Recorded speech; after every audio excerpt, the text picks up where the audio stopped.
Hello, everybody, and welcome to this post-show discussion for the show Here She Comes, which hopefully you all just watched on YouTube, our live premiere of our new recording of SJ Brady's Here She Comes with music by Vivienne Youel. This post-show discussion is with me, and my name is Christine Plastow. I'm an academic in classical studies at the Open University. We're also going to be joined by David Bullen, an academic in theatre studies at Royal Holloway University of London, and by the writer and performer SJ Brady and the musician Vivienne Youel. So I'm going to add them all into the stream now. Hopefully we will be joined by them in just a couple of seconds.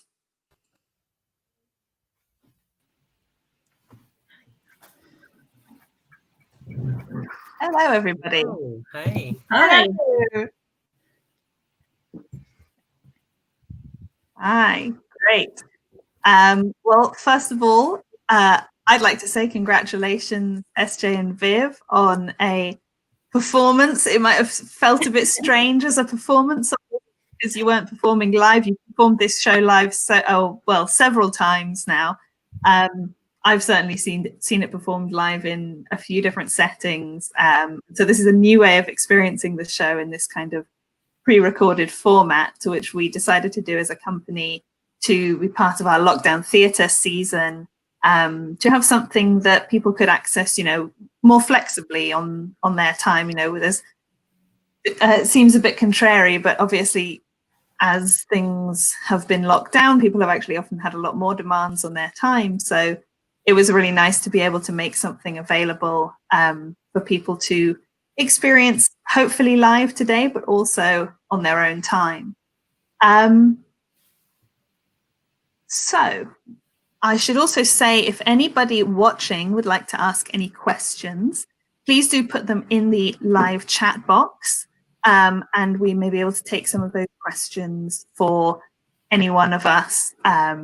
I'm sure it will be SJ and Viv that people want to ask questions to, and not me and David, because we're, the boring academics. But also exciting.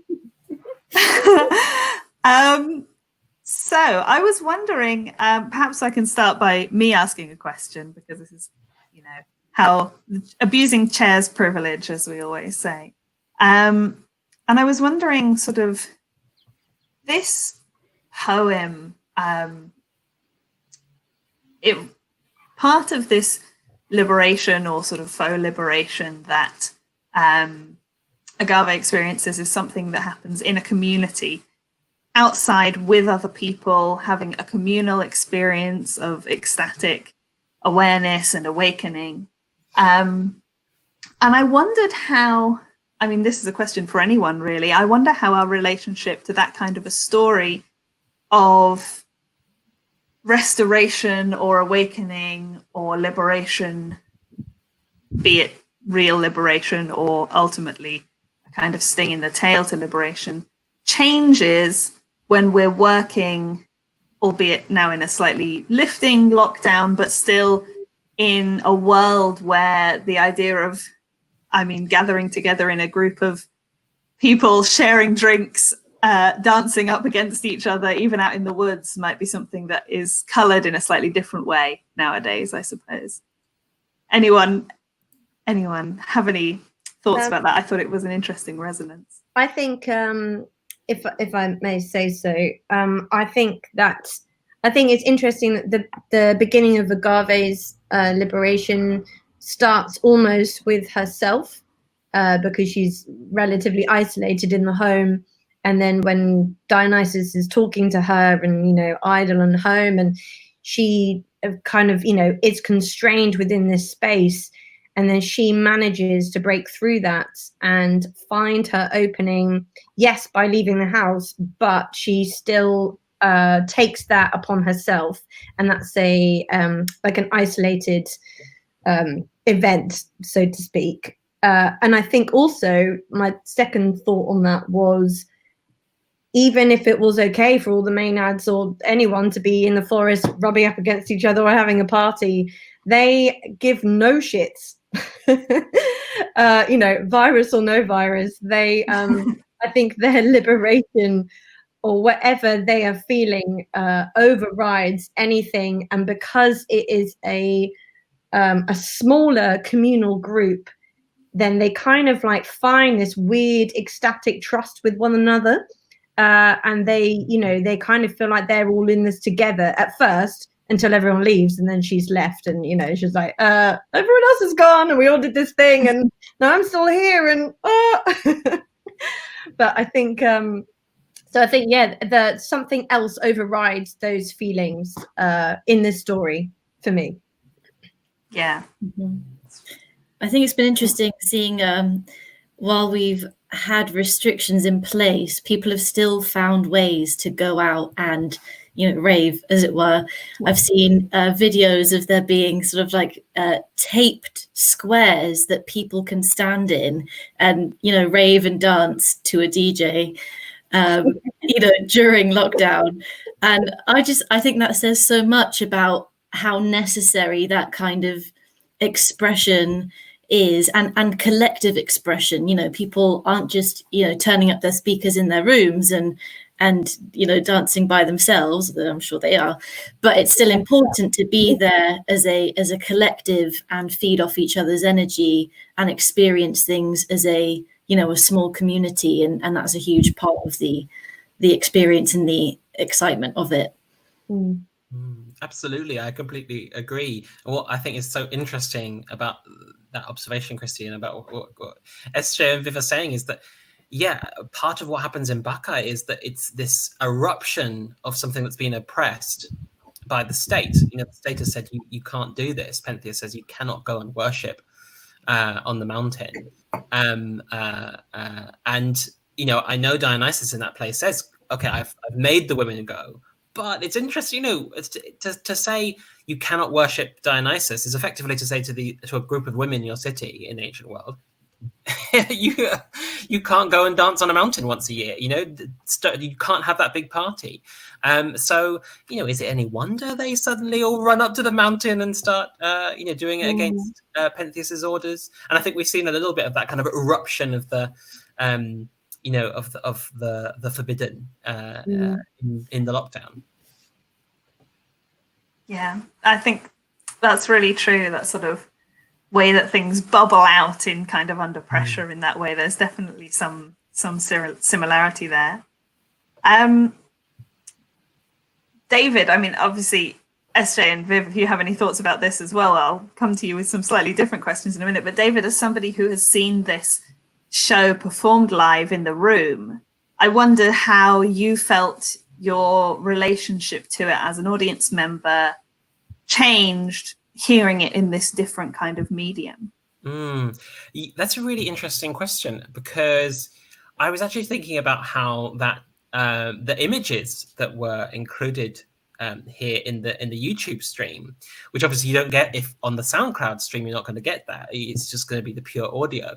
But the images we got on the YouTube stream act as kind of like focusing lenses in some ways. And I think that was really interesting, and also enabled us to kind of expand the kind of scope of what's being told from not just this one agave story, but, you know, we've got those clips of vase paintings. We got clips of historic productions of Bacchae. We got clips of all sorts of things. So it's almost like kind of we were getting not just one agave's life, but the life of all the agaves that have happened. And I think that's a really, really interesting addition and a kind of enriching effect to the story, that not only are we getting, one agave story, we're kind of getting this untold story that's never been kind of presented, articulated, you know, in that. Yeah, I thought exactly the same thing. You got these kind of ripples out of how her story, you know, it drops into the pond, and then you see how it, you know, there's the ancient bits, and then there's sort of more abstract bits, more clearly modern bits. It was really powerful seeing those images alongside the words. Coming to so I've got a question here from a viewer, which I will ask in just a moment, but it's on the topic of what I was about to ask, so I'll ask my question first. SJ, obviously you were really inspired by the form of epic poetry or oral poetry. You're a spoken word performer. obviously I'm thinking from the classicist perspective of oral poetry as kind of something that was happening many thousands of years ago as sort of a main performance genre. I wondered how you felt performing that poem without your audience in front of you, whether that changed how you felt about performing it, whether it was more difficult, easier, just different, sort of what effect that had on you as a performer. It was honestly so different, and I'll be really honest, it was quite lonely. Because I just I was talking to Viv, continuously throughout the process, and I just missed having her there so much. And I wrote actually a love letter to her about performing, which I will release after this. But I just missed. When I had the microphone in front of me and I was able to engage with the words that I was saying in a way that when I'm performing live, maybe I can't do because I'm concerned that I'm going to forget the next two lines, or I make a mistake like I did probably the last time that we did it, and I have to go back to 2 chapters. And but those are the kind of the joyous things of doing it live. And it was so difficult for me to let go of, because when I do it live, I have it in my own hands. And that is how I present it to the people that are there watching. It's how I feed off Viv's energy, and Viv hopefully feeds off my energy. The text and the music aren't just there to yes, in the audio recording, they're there to complement each other. But when we're performing live, it's a full conversation. It's a dialogue. The whole, it's a 50-minute dialogue between words and music, entwined, and that is just the beauty of it. So I found it very difficult to let go of that. But there are so many upsides to recording. Like I said, you can just really hit home the kind of points that you want to make. Nothing gets lost because you make sure it doesn't get lost. And you have the correct amount of pauses, and you can manipulate it into this beautiful one being, which then becomes enhanced with the visual imagery. And that in itself is just something, it's so special. But it's very different, but it's just, it's beautiful. Yeah. I was going to ask you, Viv, how it was for you as well, because obviously, as SJ just said there, in performance, you really respond to each other. And that's, from my previous perspective as an audience member in the room, it's very clear that you're watching each other and responding to each other's energy and the flow of the words and the music together. Yeah. How was it for you, basically? It was very strange. I think there's a perfect synergy created between voice and the sound of the guitar, and that perfect synergy comes from us being very aware of what each other are doing, pretty much every second.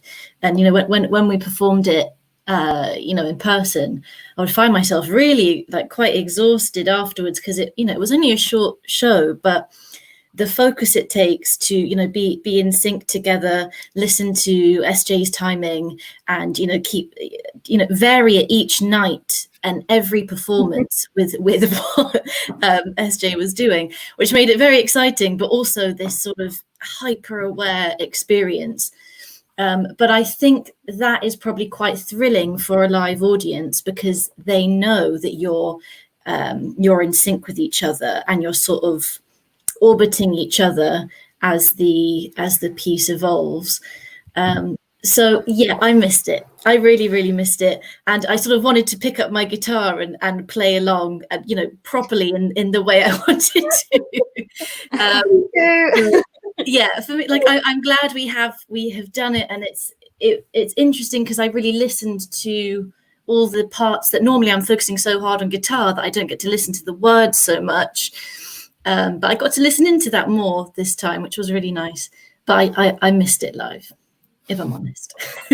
Can I just say, in some of the images, especially the moving ones, I really wanted, when they're on loop and they're a bit jaggedy, because obviously I've taken them on my iPhone, like when I'm in Cornwall, or the majority of them are from Cornwall. But I just wanted to keep something about that live element. So it's almost like watching a piece of art performance live, but through a screen.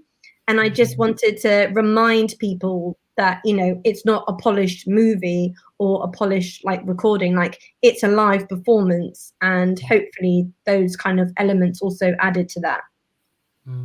Yeah, I felt like that effect really came across for me, actually. I didn't feel like I was watching a movie at any point. I almost felt like, you know, I was listening to your performance, but you were sitting next to me, just like passing me photographs as you were, you know, performing the poem. And I was like, oh yeah, that's interesting. You know, oh, the ocean. I really, you know, not that made it sound really strange, but I mean, like, that is how it felt. It felt like you were just sort of saying, hear this, but also your eyes can go over here while you're hearing it. Yeah, it allows you to kind of, you know, sink into what you're hearing, and then understand what you're feeling about it at the same time, and then bam, Thanks. Get your head ripped off.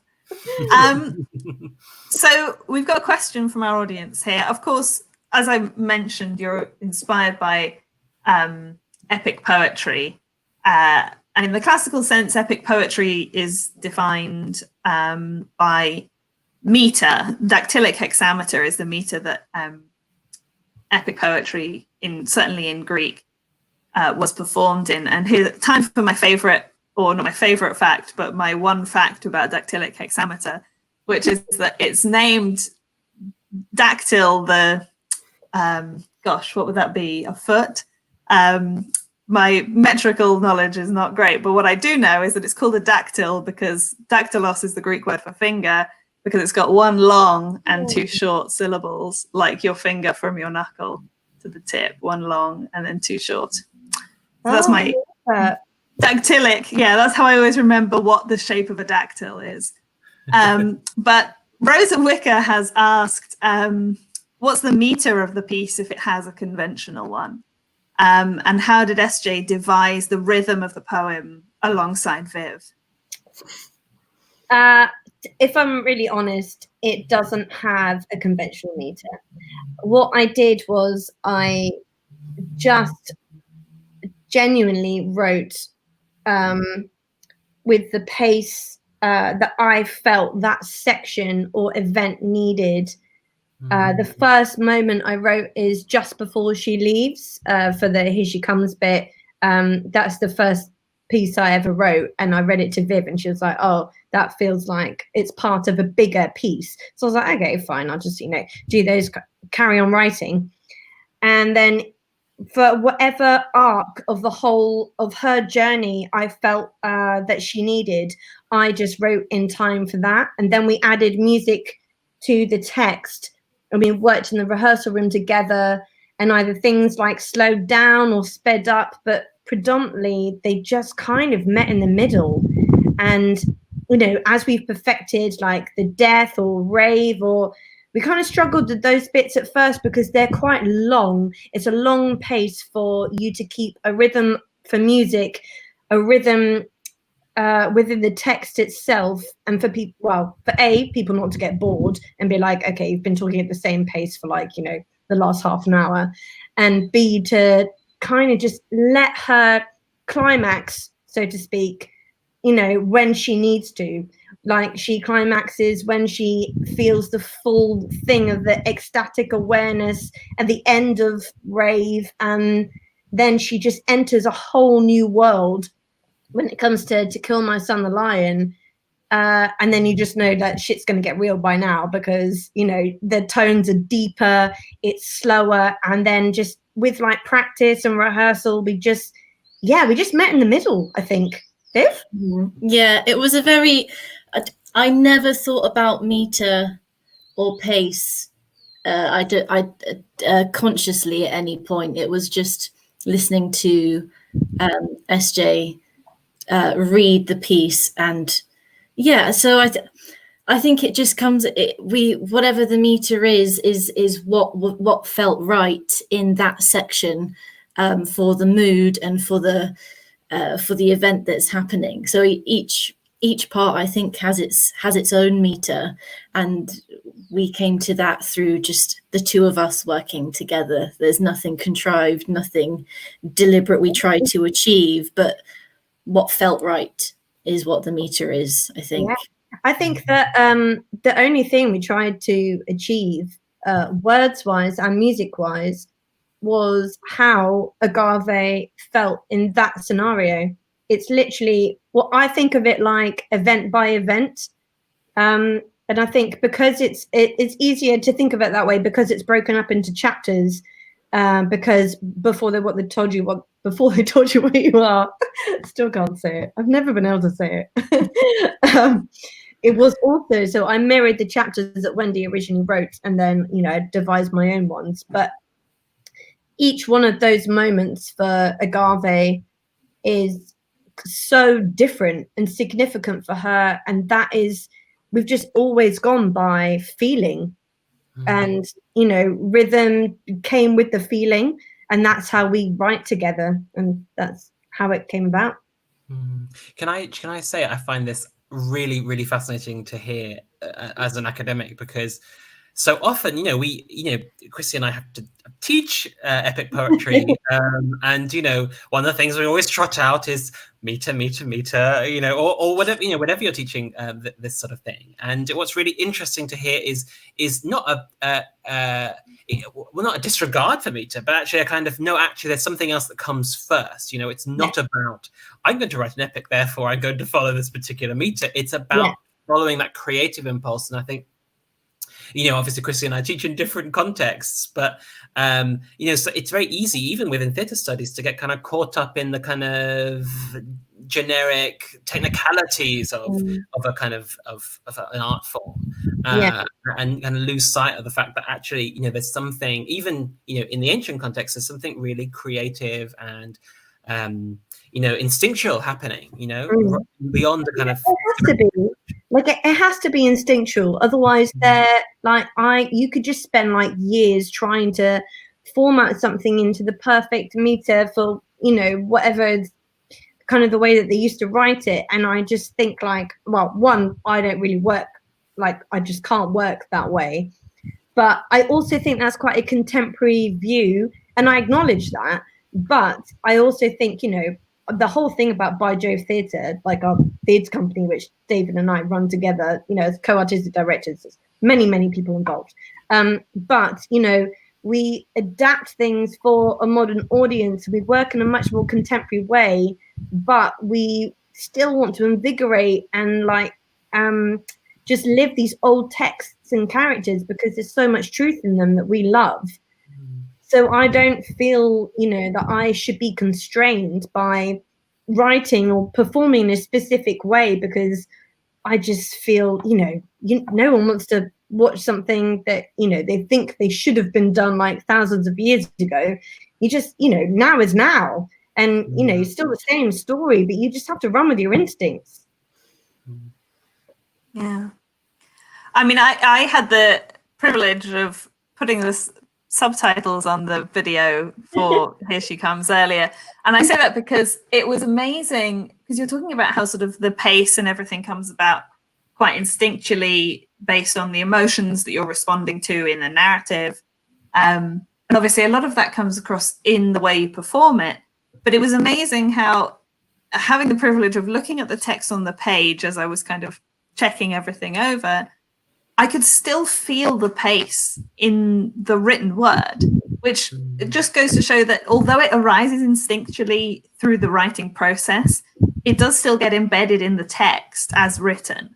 And I mean, I don't believe that performance text is complete until it is being performed, but you can see the seeds, I think, of, I mean, maybe it's just because I've heard you perform it before, but I don't think it is, because I was just reading it and I was still getting kind of physical, emotional reactions at the same moments where I do when I listen to you perform it. So I think it was really powerful, even just written down. So you've obviously distilled something about it down into the words that isn't just in the performance.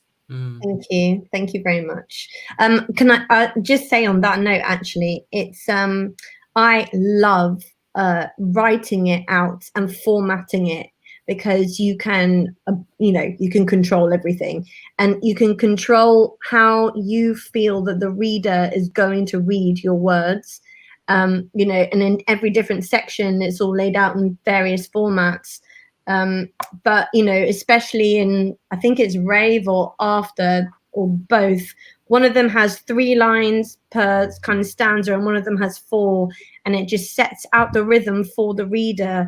And there's just so much just joy from me from formatting that and knowing that people are going to read it the way that I want them to read it, basically.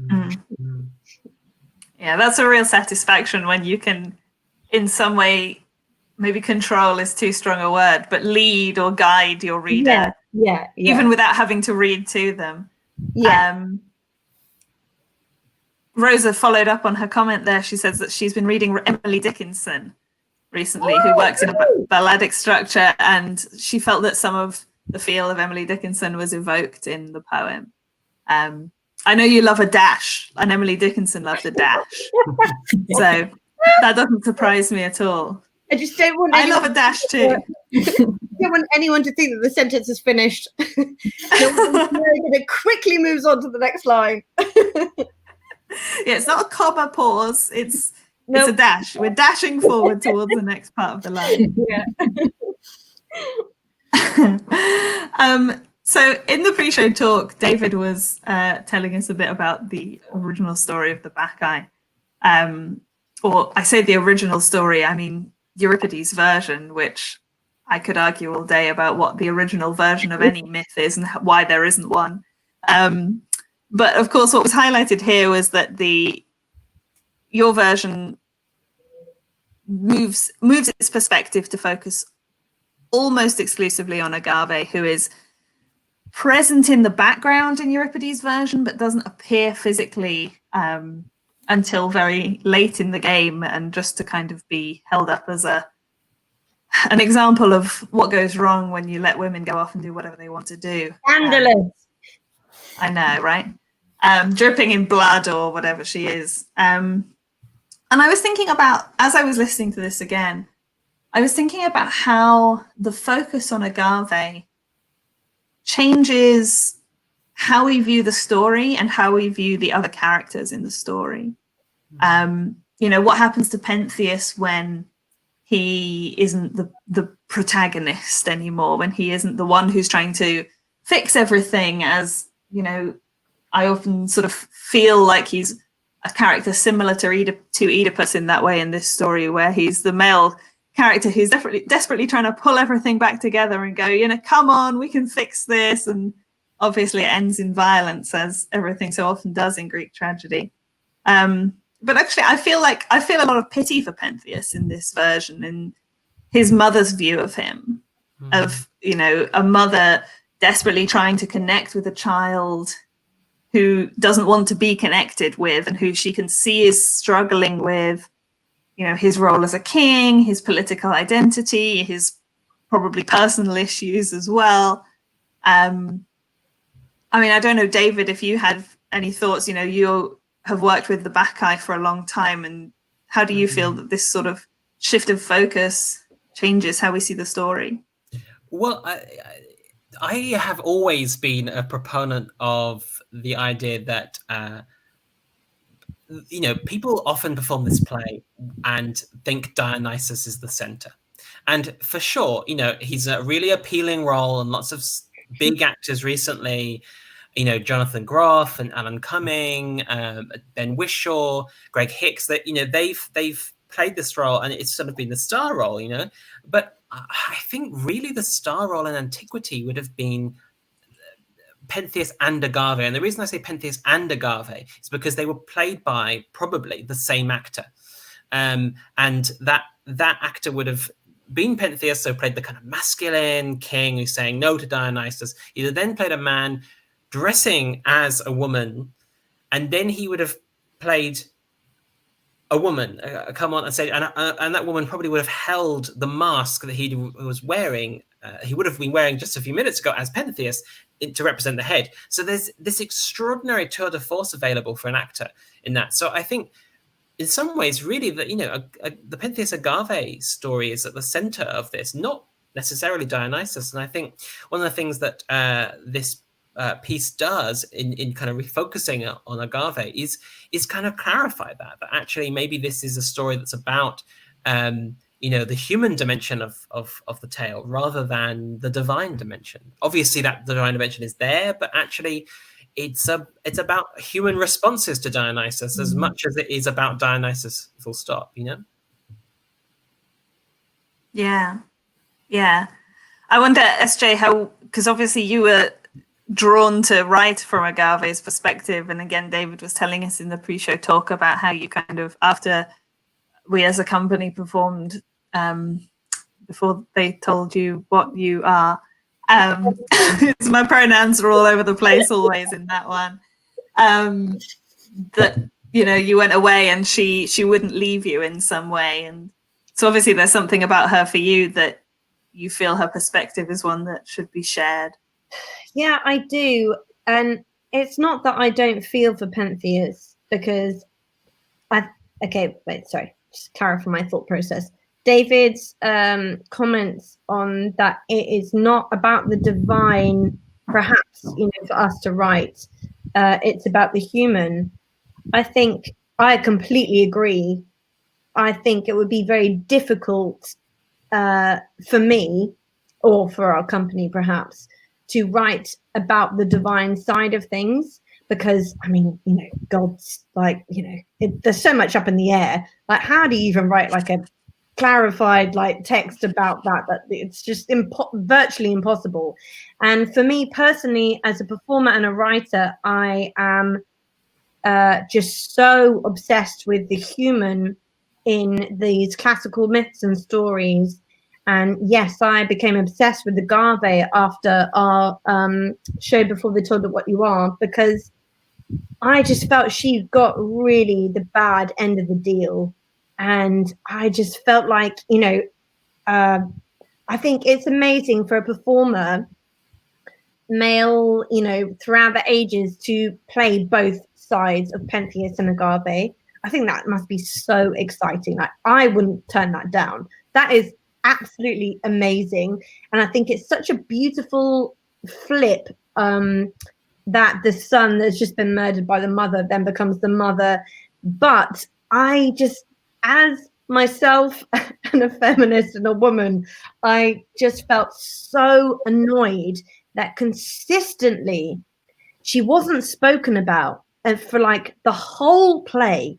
And the whole play was just some freaking ego battle between Pentheus and Dionysus, and it just bored me so much. I was like, I can hear you talking about this person who isn't here anymore, and I want to fucking know what she thinks, and she's already gone. Like, when you meet her in the plane, it's the end, and he goes to find her, and they're already there, and she's being her mad self, and you don't even meet her before that. And my brain just kept being like, something must have happened before she got to that point. Like, she doesn't just get up out of bed one day and be like, I'm gonna go live in a forest. Like, something like goes wrong. And yes, Pentheus, I think, in my mind, it's her and him, and they're the only ones really in the house, and they don't speak to each other anymore. And I feel bad for him because he can't find his way. Plus, he won't let himself find his way from his mother, I presume he doesn't have any friends. Come on. Can you imagine watching Have I Got News for You with Pentheus? They were like, oh my God, no, babe, no. And I just wanted to find this woman, and also between motherhood, especially. I read this article in The Guardian about childbirth. And this woman was talking about how when you kind of experience childbirth, obviously I'm just talking about the article, I haven't given birth to any children. So she was like, you literally cross over the barrier between birth, like actual giving life, and then you just become this kind of like body of feeling and energy, and then you give birth to something, and then nearly automatically you're just expected to know how to behave, how to act, how to love your child. What if you can't love your child? What if you have postnatal depression? What if people don't talk about that? And then imagine that, but over 17 years, and then that transgresses into something bigger, and neither of them know, because neither of them are emotionally intelligent enough perhaps to understand their relationship with each other, or their how to live with one another, because she doesn't know who she is anymore, because she told she should be a mother, and that's what she tried to do, and it didn't work. He's told he should be a king. He doesn't know how to do it.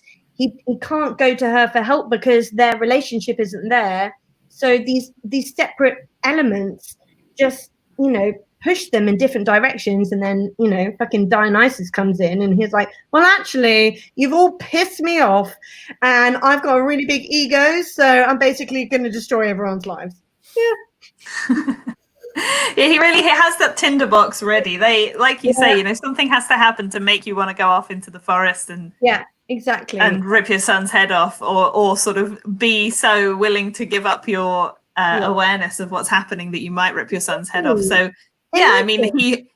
imagine what it would take someone in our age to, go off into the forest and go to Cathiron and, fuck everything else.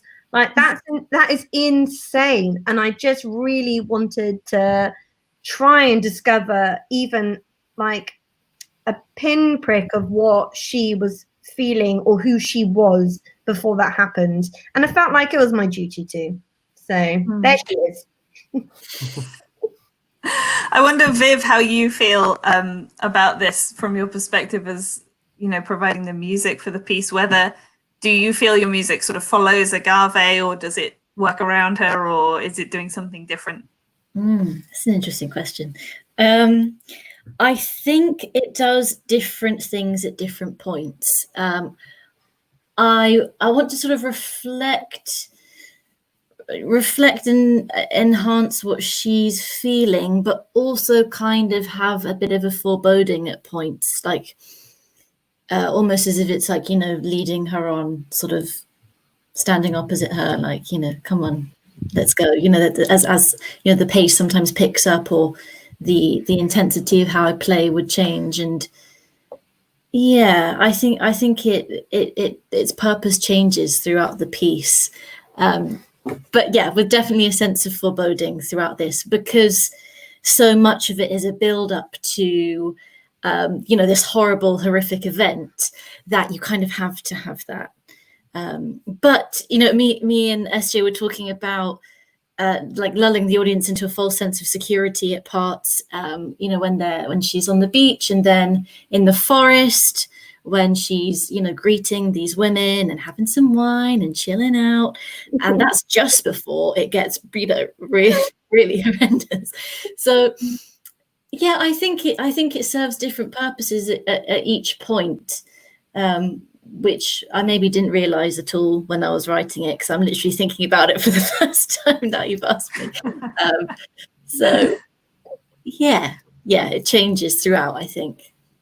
I think that's natural, though, when so much of what you're both producing comes from, well, for all artists, I suppose, in my limited experience, and you can, as artists, speak to whether this is actually true or not, when what you're producing is being born out of kind of emotion and that creative response to material that isn't necessarily an analytical one or a sort of planned progression from point A to point B to point C, but something that grows quite organically out of your feelings and your experiences and your creative impulses.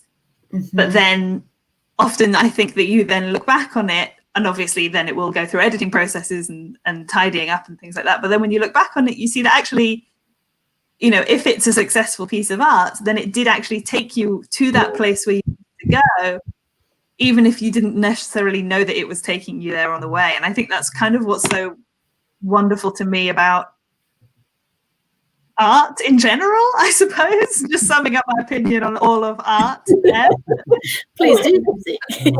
Yeah, not to get all high and mighty about things, but That's the magic of it for me, is that it can take you somewhere without you knowing that you're taking yourself there. I think that is very true, Chrissy, but I think that's within this context where it's split into certain things. I think it's interesting that create an arc for the both of us to explore. If at home exists, for example, where it's very, very quiet and it's the full kind of like shebang of how her and Pentheus are together in the house and stuff, but then it needs to finish within this climax of her leaving. And I think when you know you have to reach an overwriting arc, then you kind of know, you both know where you need to go, but you don't know how to get there together yet. If you know what I mean? And then, the same with like the ending, or like in the Woods of Dionysus, when we know it needs to be when we know it needs to be very kind of quiet and calm, and like Viv said, like lull people in. And I just feel so relaxed when I feel like I just got so relaxed, even when I was watching, like listening to Viv's recordings. I forgot what I was even doing. And it works. But I think that's a good thing about having sections of a piece and knowing your arc within each section to then kind of meet the overriding thing. But it's the individual bits which you need to come to together, basically, to discover how they're gonna come about. Yeah. Right. Well, I think we maybe have time just for one more question, and I have one here from Sian Mayhall Purvis, which is kind of a question for us as By Jovians, perhaps, rather than necessarily on the topic of Here She Comes. Sian asks, as SJ mentioned, loving laying out the words for readers to see, and as you've been doing digital productions, do you see this feeding into the work you produce when you can perform in a venue again? She also says, might we see multimedia performances in By Jove's future? Perhaps the two creative directors can speak to that point without, I will just say from like the first hand, that is absolutely correct. I think David and I, like in so many productions, we have just like also craved and discussed at length and tried to fit into so many performances, like so much multimedia, different cameras and angles and just so much, David. Yeah, well, I'm just thinking back to our first London show, The Women Screaming Beyond, which was based on the Style. We had a videographer who worked on that, and we had video projections during that. So I think, and it's something that absolutely I think we'd love to explore, and without wanting to give anything away. And I know we all of us as By Jovians on the call, we can't. We know things that we can't admit yet, but I think, Sian, there will be.